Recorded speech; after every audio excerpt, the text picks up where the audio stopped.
depends on how long it takes to fix the problem. If it's a web service that you can change it within 1 day, that's one thing. But if it's a device on a remote location with no automatic update, then you give them longer. Okay? The idea is not to be the right guy. The idea is to have it fixed. Now, I am not going to do anything about it. It's very important. It is their problem. They have to fix it. I'm not offering any solution.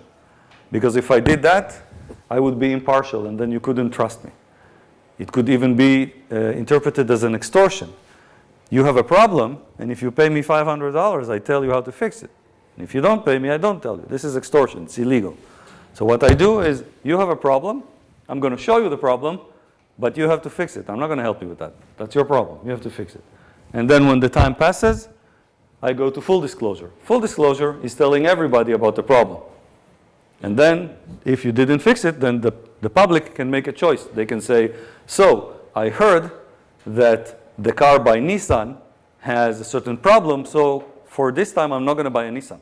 When they fix it, then maybe I buy a Nissan. But until then, I'm going to buy something else, okay? Sometimes I will show how I found the bug. Sometimes I won't do that, especially if it wasn't fixed everywhere. Because if it wasn't fixed everywhere, and I show how to use it, this is like giving a loaded weapon to criminals.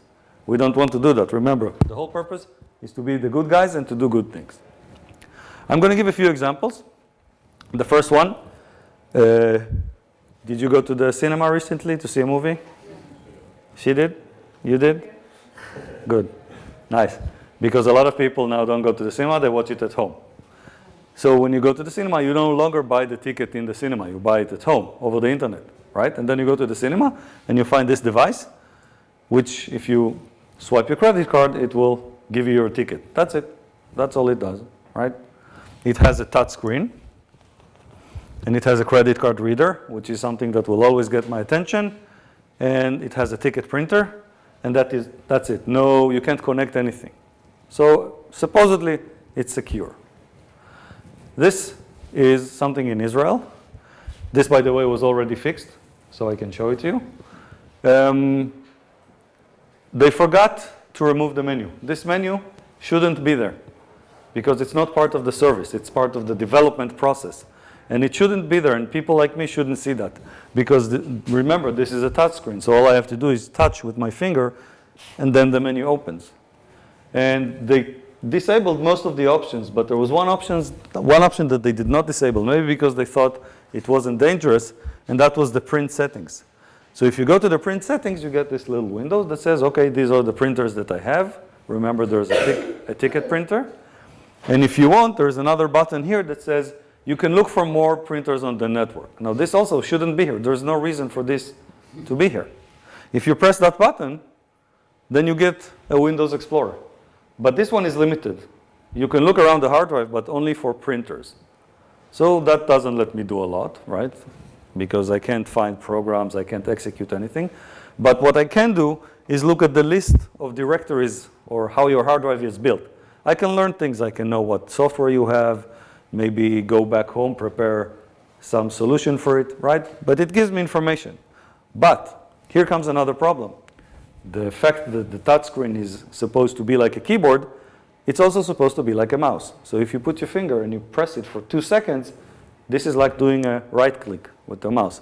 Now, you know what happens in Windows if you right click the name of a directory? You get this little menu that says, would you like to open this directory in a new window? And when you do that, you get another Explorer window, but now there is no limitation. It's not just for printers. Now we can do whatever you want. You can go all around the hard drive. You can execute any program that you want, right? Now, as a hacker, the first thing I want to do is get a keyboard because I don't have a keyboard. So what I will do is I will look for, every Windows comes with a program called OSK, on-screen keyboard, right? And then I can start typing things, so it's almost like connecting a keyboard. So I did that during my research, and that made me able to do a few more things. But then I started looking around the hard drive. And it turns out that some directories have interesting names, like this one. It's called credit. Card. Yeah, right? So if they're like rename your credit card. By the way, if Clyde, the Irish shows, I'm going to switch my accent to Irish. I'm going to try to do that. So if you see a directory name and it's called credit, so you're like, what's inside? And inside are many, many files with the name tran and then B and a number. Now you want to think what tran stands for?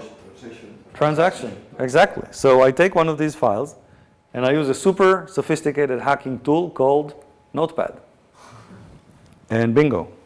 Unencrypted credit card numbers in a text file. Right? 4580, that's a Visa card from Israel. 5326, Israeli MasterCard. So all I have to do is take this number, put it on a card, because this comes from a card, and now I can buy stuff with your credit card. Nice, right? So now the question is, how can I take this home? Because it doesn't help me. This is on the screen. So I can take a photo, right? This is a photo. The problem with taking a photo, first of all, you don't get a lot of information, right? There's not a lot here. There are many, many files there, and this is only one. Second, if you start taking photos, someone is going to ask you a question, right? Now, the reason I know that is because the cinema manager asked me a question. And he said, excuse me, can I help you? So I looked back at him, and I smiled, and I said, no, that's okay. There's a security problem here, and I'm working on it. So he looked back at me, and he said, well, thank you for coming. There's also a problem with the tickets. If you can check that, please.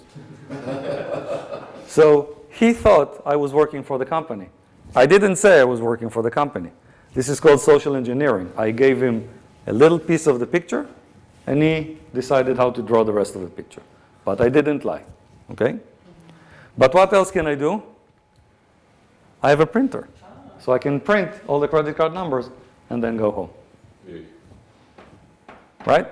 And then at home I can type it or use OCR, optical character recognizing, whatever.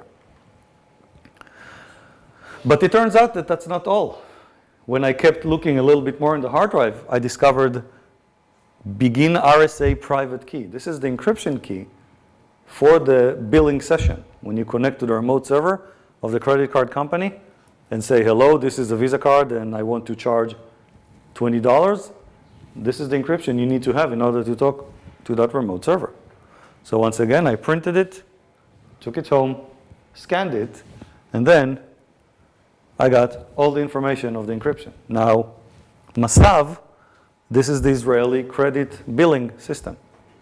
So now I can steal any credit card that went through that system, and I can bill it, and it is going to look like the cinema billed it. But I'm going to get the money. Okay? So, summary. The purpose of the device was to print the tickets. That's it. That's all it was supposed to do. What I got was credit card information and encryption keys. Now, what sophisticated hacking tool did I use for this hack? Notepad. No. Your brain. A finger. How many of you have a finger? Well, you showing off that you have 10? Yeah. So, with one finger, you can steal credit card numbers and the encryption key, right? Second example. Oh, by the way, it turns out that after I did that and I started showing it to my friends, people started getting ideas. So all of a sudden, my friends on Facebook like, hey, Inbar, we did the same. So I have to answer back, right? I can't stay looking at them. So I'm like, yeah, I can do the same. This is the post office, right? This is a week later. Wow. So they see that and they're like, no. We did it another place. This is the day after, right? So I'm like, okay, so cinemas is nice. I'm going to do something new. Jerusalem municipality. Same thing. One finger. That's all. So, point of sale devices. It's the little cashier when you go to a bar, a restaurant, and you order something. They use the device to send the order to the kitchen and also to give you the bill and also to charge you. And you can find those everywhere. And this photo was taken in the United States. You can already see that there is a sticker here with the IP address of this device. And there is no reason this should be there because this is information that is not interesting to anyone who didn't install the system. The people that work there, they don't care. It's not their problem. Okay? So in Israel, we have good weather. And many bars and restaurants, they get in the sidewalk. It's a little hard to see because of the light, but this is actually the sidewalk. So you get a little piece of the sidewalk, and you can put tables and chairs, and you also put a point of sale device, So the service is quicker. Instead of the waiter needing to go all the way back to the kitchen to print your order, they take 2 steps, they punch in your order, and then they come back to you and they take the next order, okay? At the end of the day, gracias. At the end of the day, they put everything inside because they don't want it to be stolen. The chairs, the tables, the point of sale device. But there is one thing that they don't lock inside, that is left outside on the street. And that is this. This is the network socket. Now the reason this is left outside is because these guys are not in the business of internet security. They're in the business of making coffee. That's their job. So they don't know that this is dangerous. They don't know that the other side of this cable is connected to the network inside the organization. They don't know that, right? So all I have to do is show up with my laptop and a network cable and connect to this port outside on the street. Now it's very good to have also a cover story, right? Like I had in the cinema. If someone asks you, excuse me, what are you doing in the middle of the street connected to the wall port, you should have a good answer. So I start by gathering intelligence. Any good attacker starts by gathering intelligence. You want to know what's expecting you. What sort of technology are you going to see there? If the technology they are using has vulnerabilities, you want to know which ones so you can prepare the tool set, because when you come back later to do the actual attack, because right now you can say maybe I'm doing a wrong thing, but you can't prove that I want to commit a crime. So if I collect all the information, I go home, I process it, then I can come back later with the tools to commit the crime, and it's going to take a very short time, right? If you have incriminating evidence on you, you want to be outside for as little as possible, because if you get caught with that, it's not good. And this is a free software to listen to network. That's all it does. It listens to the traffic on the network, and it displays to you all the data. Now you can ignore the data, look at the colors. The colors represent different protocols, different methods for computers to talk to each other. You can already see that we have at least 1, 2, 3, 4 protocols, right? So there is action going on in the network. Computers are talking to each other. And I can also get the addresses of these computers. I found 5 computers on the network that were being alive and broadcasting. They were talking to others. So it's important to take a list so I know who's expecting me when I come back. Now, because I knew a little bit about how the cache machines worked, I knew that they were using a special protocol called SMB. SMB is a protocol to share files. One computer tells another computer, hello, I would like to look at your files. And then the other computer tells them, no problem, are you a guest or are you a registered user? Now, if you are a registered user, then you get a certain level of access. If you are a guest, you get a different level of access. But it all depends on the person that set the network up. Now, because I'm doing the test, I'm going to say that I'm a guest. What I expect is that they're going to tell me, oh, I'm sorry, you're a guest. We don't allow guests here, so please go away. But instead, I get full access to all the hard drives on the cache machine. Because at the end of the day, it's just a computer. It's a PC. It looks nice and all, but it's a PC running usually Windows. So now I have full access to all the files there. So I'm not acting on the computer, but I now have access to all the files on the computer. So what do you do with that? Well, you start by looking around, like I did before with the directory names in the cinema, because I want to know what I'm standing up against. And I start seeing interesting files. For example, data and databig.mdb. MDB is Access Database. And look at the size of the files. This one is 93 megabytes, 27 megabytes. So this could be all the secrets of the business. The customer list, the supplier list, the business contracts. How much are you paying for the Coca-Cola that you're buying and how much you're selling it for? So if I'm your competition and I have this information, I can take you out of business because I know exactly how you are making your money. I know that you're paying Coca-Cola 5 cents less than I will offer them 4 cents less, pay 1 more cent than you, but still take you out of business because I have a better relationship or something like that, okay? And if I keep looking, then I see another file. You remember this file? TranB001. And when I take this one back to the editor, once again, unencrypted credit card numbers. 5326, MasterCard, 4580, Visa. Now you have 1120 and 1510. In Israel, we have special prepaid credit cards for restaurants. They're called 10bis and Sibus. It's a prepaid credit card for restaurants. You can only use it in restaurants, but your company gives you a certain amount of money. It can be a daily amount or a monthly amount, and you can just spend it in restaurants. So it's like a credit card, only for restaurants. And they never ask you for your ID. You go to a restaurant, you buy something, they take your card, they swap it, and that's it. Now, unlike before, when I had to print it, now I'm connected to the server over the 1 gigabit network. I can just copy everything back to my computer.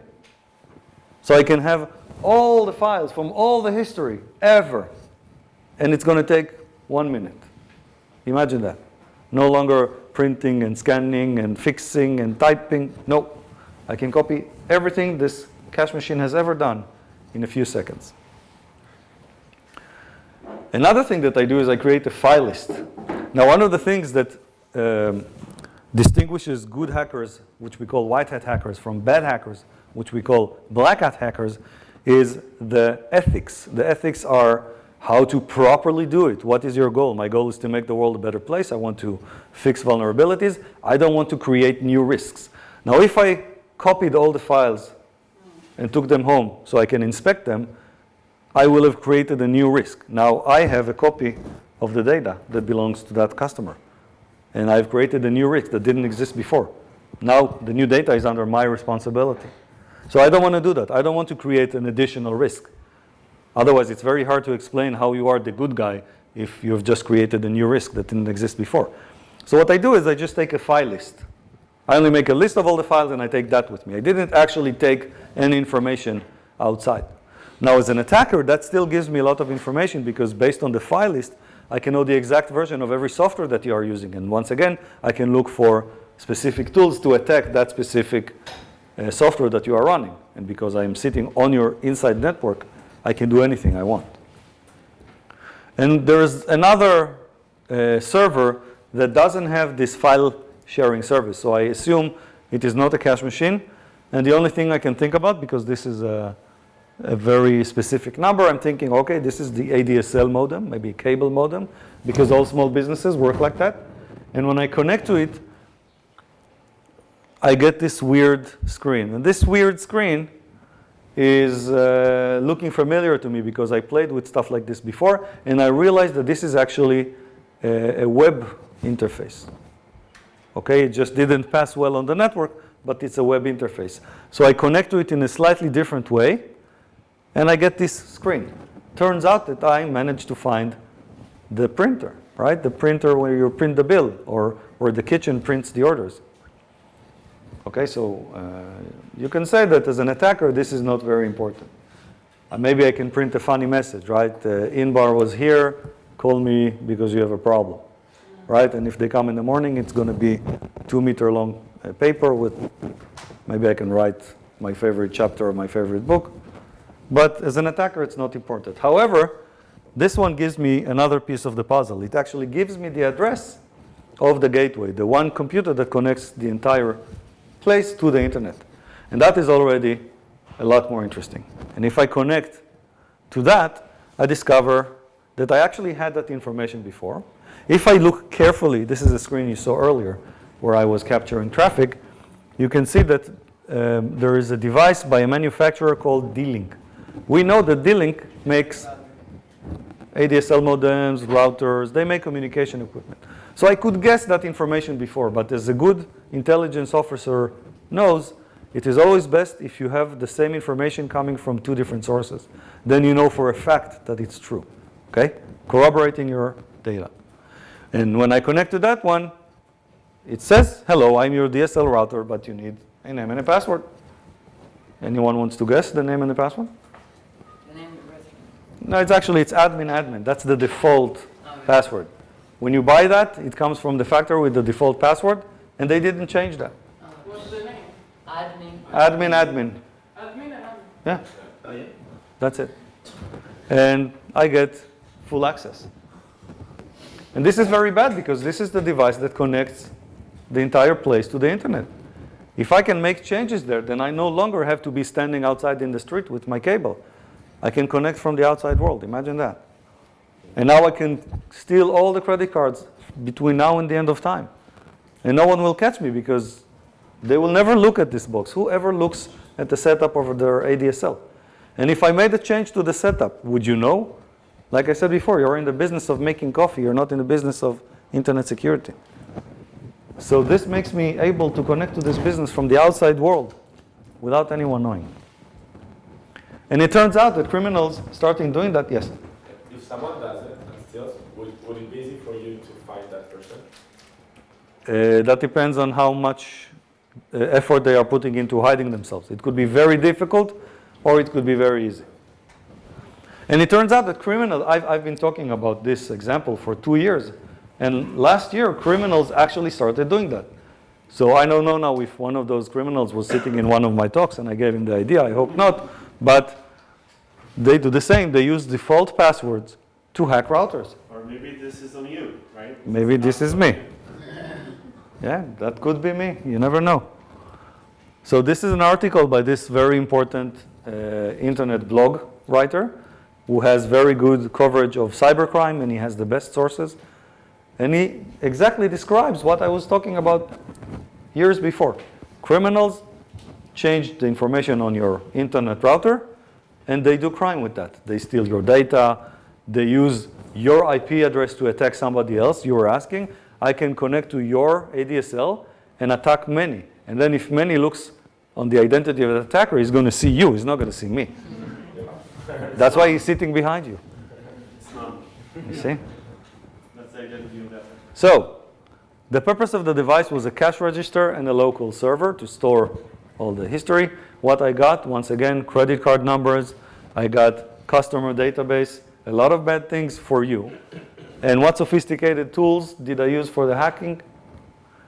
My free, not free, but off-the-shelf MacBook Pro, no special additions, and the free software that everybody can download. That's it. Wireshark. This is the software that you use for listening to the network, and it tells you what's going on. That's it. Nothing else. Everything else you can do with the software that comes built in on your laptop. Whether it's Mac or Windows, doesn't matter. Whatever I did with my Mac, you can do with Windows as well. So what you're saying is that basically on this kind of attack, it's just a matter of awareness. I mean, if they just, every company would know, they change the password, and this specific attack would be Yes. prevented. The default password is one of the largest problems that we have now. No one cares about that. So what you mean when you get a router from your telephone company with this 17 or 18 digit code? That's good. 17 or 18 digits is good. That's good. No. But if they didn't do that, sometimes you don't get it from your company. Sometimes like you just buy it in the store. Then it has the default admin, or every vendor has something else. But we know all. But I hear that this kind of password, they are listed on internet, listing this Yeah. kind of passwords for free. But the default ones. No, the big No, ones. these ones. Sometimes they So that's bad. I don't live here, so maybe yes. They hacked the Telefonica service Yeah, exactly. and got them. So I would tell you, if you get an equipment, doesn't matter if you bought it or rented it or got it, always change the password. Change the okay. Because for a simple reason, this is your device. No one else needs access to it, not even the phone company. The phone company can access your router with a different protocol that you do not know. It is called TR69. You have nothing to do with it. You can't even see that. They don't need your password. They can connect to your router anytime they want. Change the password, yes. So in Manny's presentation yesterday, sort of gave the example that, the most sophisticated passwords you can crack in 2 days. Yeah. So how much protection can you actually build in, or is it just a matter of deterrence? Make it a little bit more difficult for you to get attacked, because at the end of the day, any password can get cracked. It's both. Any password can get cracked, but the question is how and what type of effort do you need? Because it is very easy to create an automatic scanner that scans all the internet, okay?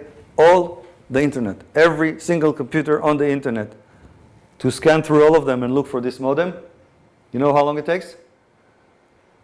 40 minutes. With today's technology, 40 minutes, I can give you a list of everywhere on the internet where there is a device like that says, hello, yes, how can I help you? And then all I have to do is take that list and try default passwords. And that is automatic. If you change the default password, then they have to decide whether they want to choose you and, okay? But default password is just like not locking the door and putting a sign on your house saying, door is unlocked, feel free to come in. But once you give your password to someone, let's say you go to a restaurant, then it's very easy also to change that password, no? To like, in order to access the router, once you have the password, let's say you go to a restaurant, or for example here we gave the password at the conference. But no. It's two different. The password to the network is what you gave me. Yeah. This is the password to the control. Okay, yeah. Now I didn't need that because I was connecting to the cable. There's no password on the cable, right? Now it turns out that ports like this are everywhere. This is a medical clinic that I go to. And you can see that this is in front of me. I took this with my phone, right? So the same thing I could do in the business of a coffee or a restaurant, I can do here. And this is a medical clinic. When I connected to this network, I saw computers that were in the mental health department. This is mental health and HIV are the two biggest secrets of a medical facility. That's the one thing that if they leak, no one is going to forgive them. Because if I tell everyone Noam's blood type is A+, it's like, yeah, okay, whatever. I hurt your privacy, but if I tell everyone that you have a mental disease, you might not get a driver license, you might not get work permit, right? If I told everyone you have HIV, whoa, people stop talking to you, you don't get a job. So these things have a lot of implication on other people's lives. And all I have to do is just connect. By the way, the attendance clocks, the hour clock, are almost always on the same network as the rest of the organization, and there is no good reason for that. Just saying. Another example, this is a hospital in Tel Aviv. So they have two different wireless, one for the guests, like we have here, and one for the medical staff. This is what they use when they talk to you in the morning and they ask you how you are and they change your medication. They have their own computer on their own wireless and it's encrypted. Very, very strong encryption.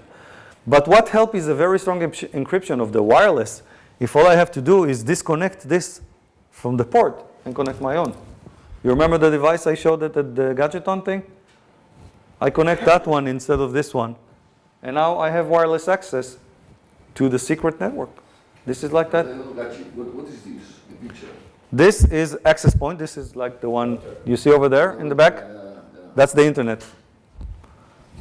This gives you internet, wireless internet. And this you can see the cable, it is connected here. On the roof. On the roof. But you see I took the picture, right? So I can wear a blue overall, say technician, and I can do whatever I want. This is an ATM, cash machine, cajero automático. And if you're not sure, it actually tells you this is an ATM. So maybe the traffic is encrypted, maybe the traffic is not encrypted. And an ATM is also just a PC, nothing else. Right? And this is a conference I went to in Japan. Don't go, restricted area. Wow. This doesn't stop bad people. This is an entrance sign for a hacker. Right? You see that, you know this is the place for you. Exactly, right? So all you have to do is show up and play with the cables, right? And the last time I gave this presentation was in Sweden a month ago. So I gave them some local examples from Sweden. This is the train station in Gothenburg. Once again, the network of the ad is connected. There's a lot of money in advertisement. If I change the ads, I can make a lot of money or hurt somebody else's income. This is the bar at the hotel where you use an iPad to choose whether you want orange juice or apple juice or water. And we managed to escape the interface. 1 minute playing around and all of a sudden I can do other things with that. Because no one thought what would happen if someone tried to play with the device. Okay? People that create software have this weird habit of thinking everybody is good. This is what I'm offering them, so this is what they will like. But even when you go to a restaurant, right, and you order a burger, how many of you say, hi, I'd like the burger, but can you please, I don't like mayonnaise, can I please put ketchup? My daughter. Everyone does that, and not every restaurant is prepared to deal with that. It's like, what? No, what? Ketchup? Tell a French chef that you want the steak different from what he says, and like, no, go out, go out. Oh. Don't do that. This is very interesting. The hotel that I was staying at the conference has this device where you can do your own check-in. After you made a reservation, you show up, you put a credit card you used for the reservation, and it will listen to this. It will check you in, and it will print your room key. And this is behind. This is the device. This is the same guy from before. This is the device that creates keys for all the rooms. If I hack into that device, I can print a key to any room.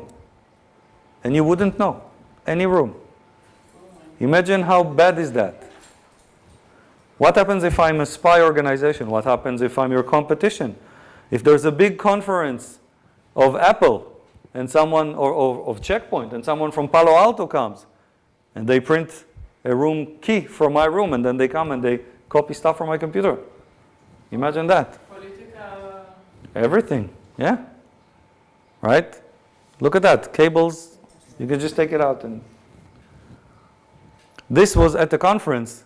Somebody left their laptop unlocked with the emails. And these are all business emails. How much information can I get from your business if you unlock your computer at a place with many people and you just walk away? This is physical access. And look how much insecurity is in there when you don't think about the fact that someone like me, only a bad guy, might show up. Because if I'm going to find a problem, this person, we only put the photo in the presentation after we told them. We told them, don't leave your computer unlocked. They locked the computer. Then we put the picture. This is in the hospital. My dad was not feeling well. He was in the hospital. And when you're in the hospital, because you're in the hospital bed and you can't go anywhere, then they take money from you, right? They put this little screen. You can watch the internet. You can watch television if you have the money, right? You swipe your credit card here. You can do whatever you want. Once again, this is a touch screen. And it has a credit card reader and earphones, because sometimes you have more than one person in the room. You don't want to wake the other guy up. And it also has a USB port. Not just one, but 3. This is actually what we call an all-in-one computer. It's not just a screen, it's a whole PC, but in one box. Almost like a laptop. So I start by a USB keyboard, which when I go hacking, I have one in my bag. This was the old one, right? The small one is about as big as this. I have a keyboard this big. I can put it in my pocket and walk everywhere. And it doesn't work. The computer knows that it's a keyboard, but I can't do bad things. So, okay, they thought about that. They prepared to it. But what do they tell you to do if your computer gets stuck? Turn it off, turn it on, and then you press F11. F11 brings you to something called the BIOS setup. This is something that happens before your computer is loaded. And it gives you the ability, for example, to load your computer from another drive, not the one you already have.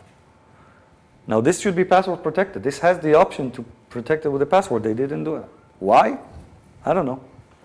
But if I can choose to boot or to load the computer from another device, not the one that has inside, then I also travel with a little USB drive. And that USB drive has another operating system that is for hackers. It has all the tools that a hacker needs. This is like the toolbox for a locksmith. Give me a lock and I can crack the lock with the tools of the locksmith. Give me a computer network and I can hack it with the tools in this. Right? So now I'm running my code on this device. So I completely own the device. This is a term that hackers use. To own a device means to run whatever you want on the device. So the first thing that I do, I'm trying to connect to the network, but I can't. And it turns out that this hospital was the first time ever that I saw a password on the network. cable which was not wireless. You remember before I told you at the hospital that they use password for the wireless, but not for the wall port. Here, there was a password on the wall port. But because I own the computer and I can look at all the files that belong to the computer, then I can discover the password, because guess what? It's in a text file.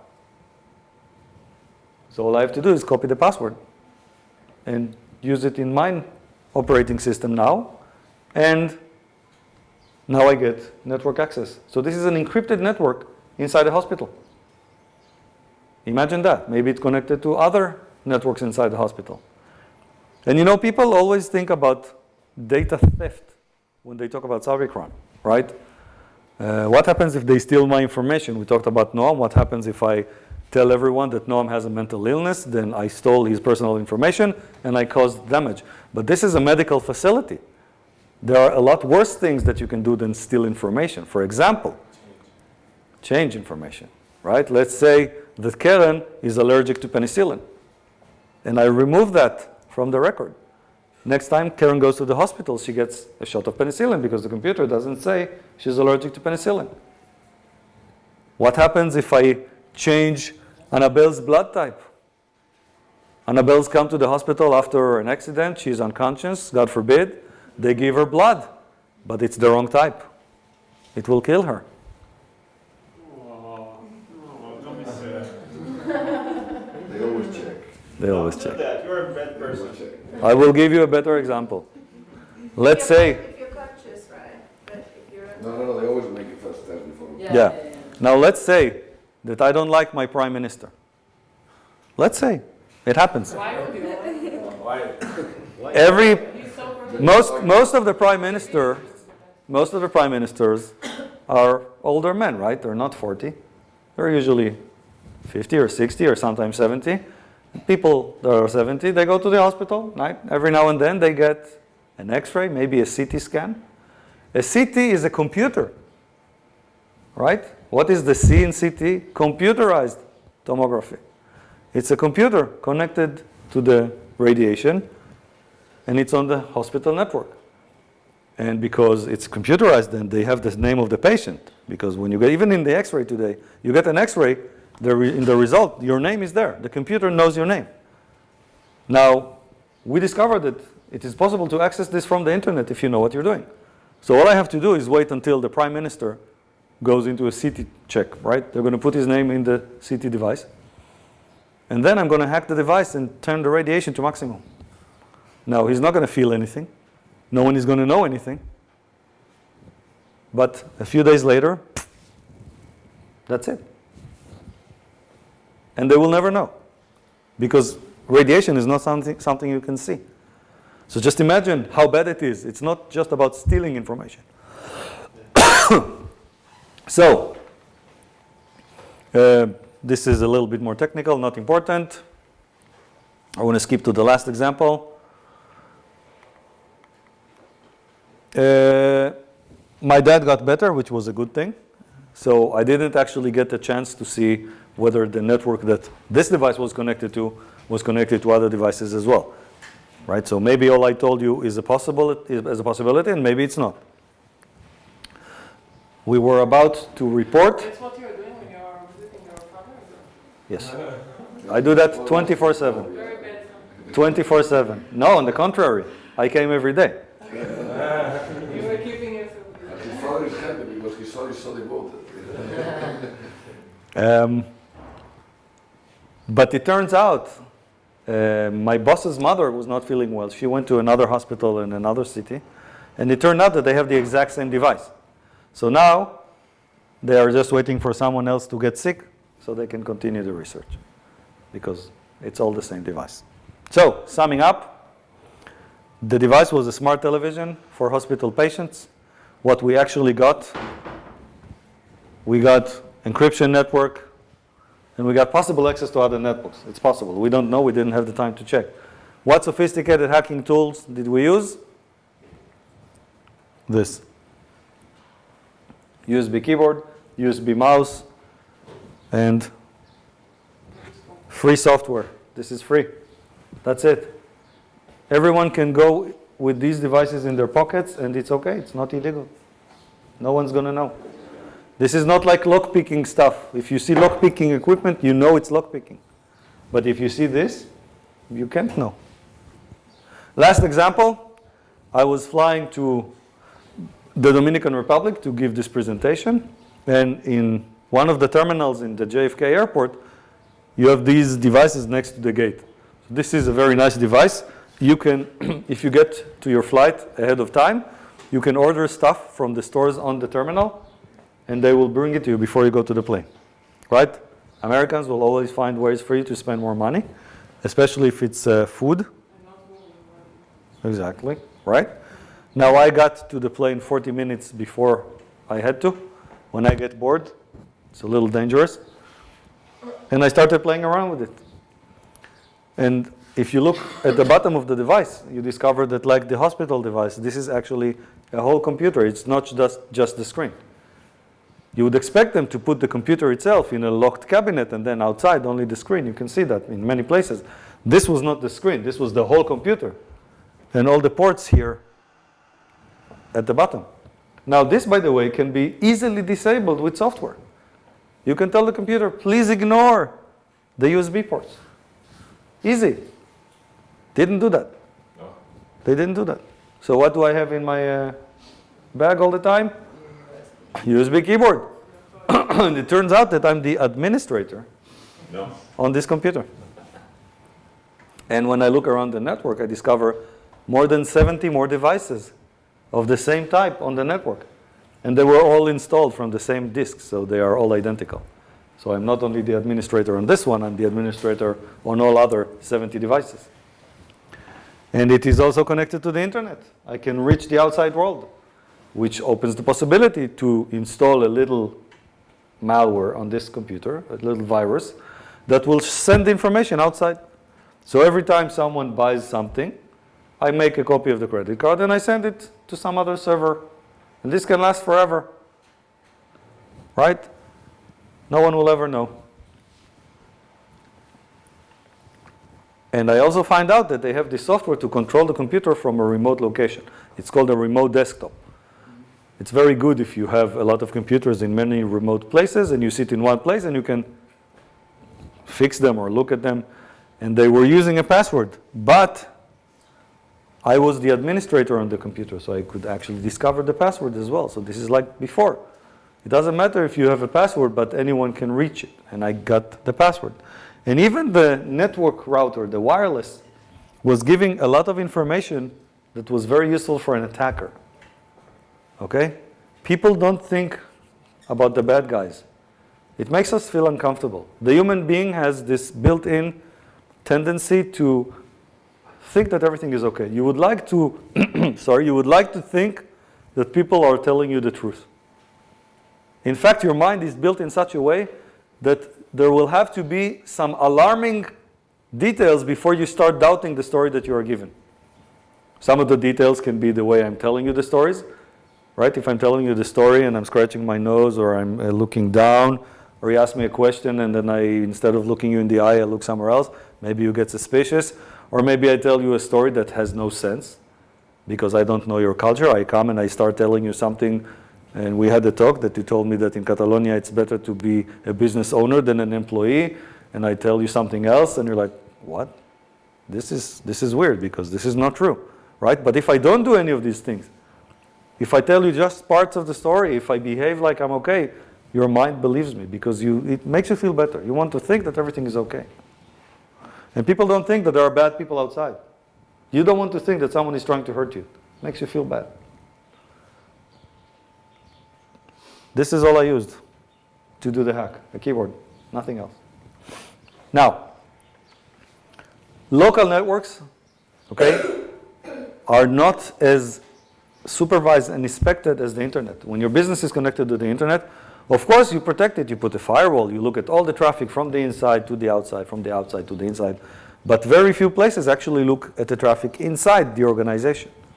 Why? Because you think, oh, well, it's inside the organization, so it's everybody that I trust, right? You don't think that the hacker can go inside. And many devices that are publicly accessible, like I showed you, the ATM, the cash machine, the device that prints the movie tickets, There are thousands of people who you don't know that come and stand in front of them and touch them every day. And yet, you didn't make the device hacker-proof. With easy stuff, I'm not talking about new technology. Putting passwords, changing the default passwords. It's easy, but no one bothers. Why? Because they're not thinking. They're like, what do you mean someone will come and try to hack my device? Why would they do that? Right? Why would they do that? That's what people think. And if I compromise a device on an internal network,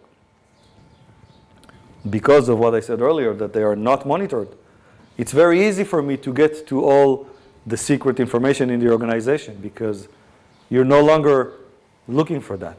You're looking for hackers on the outside. You're not looking for hackers on the inside. So the best way is to ask yourself, would you leave me alone in the room?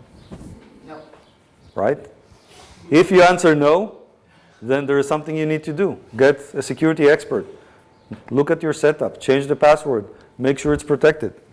Only when you reach a stage where you're like, yes, even if I left Inbar in the room, I would be feeling safe, then you're okay. So it's not all about cyber, right? Everything is about cyber today. Cyber, cyber, cyber. Manny has 27 presentations about cyber. Change my password. Please do. Not because I already know it, but because, you know.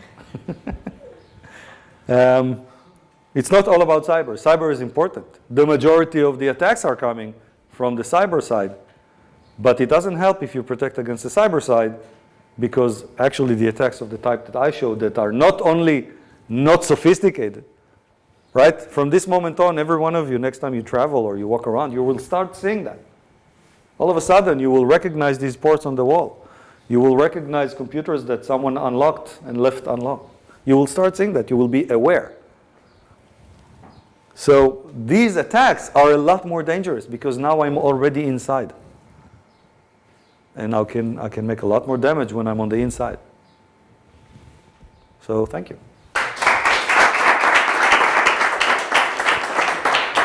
And of course, if you have any questions other than please teach me, then Please teach me. yes. Well, we all know that people forget naturally. Yeah. And like the problem is that when you have too many passwords, you just don't know what it is. Mhm. Especially if you're working in a team and everyone needs to know a certain password. So do you know of any system that's just Yes. saving it without being hackers being able to detect Yes. it? So there are two ways to do that. First of all, you can better choose your passwords in such a way that you won't forget them. The method that I recommend is using associations. What is the first thing that comes to your mind when you look at the login screen? Because associations are so deep in your culture that you don't change them easily. If I'm looking at McDonald's and the first thing that comes to my mind is Ronald McDonald, it's going to be like that almost for the rest of my life. Right? So pick a password that is associative for you. And then someone would have to really, really know you to guess it. And the second thing is, don't go for sophisticated 3-letter, 4-letter, whatever. Just pick a sentence. Make it long, 3, 4 words, based on the associations. It's easy to remember because of the association. I sometimes forget passwords, and I go to the login screen, and I'm like, what's the site name? What does that make me think about? Boom, and I get it, even if I haven't used the password in a year. Okay? Now, there's also a thing called a password management tool. One of them is called 1Password. There are many others. 1Password is good? I'm using that. Okay. If hackers are running malware on your computer, then it doesn't matter. They can steal that as well. But it's a tool that saves passwords in an encrypted way. And then you only have to remember just one password, the one to the tool. Okay? So that's a way to sort of remember many passwords, but actually just remembering one. Password on the note pad, The what? on the note. No, not good. But password management tool is a good solution. So does one password work for across all the devices? Yeah. So you can have it for all the websites, for all the stuff, and Yeah. You can do it for logons, you can do it for web services, you can even store credit card numbers. Anything you want to store in an encrypted way, so when you need it, you can just use 1Password to retrieve it, you can put there. how good is the Apple password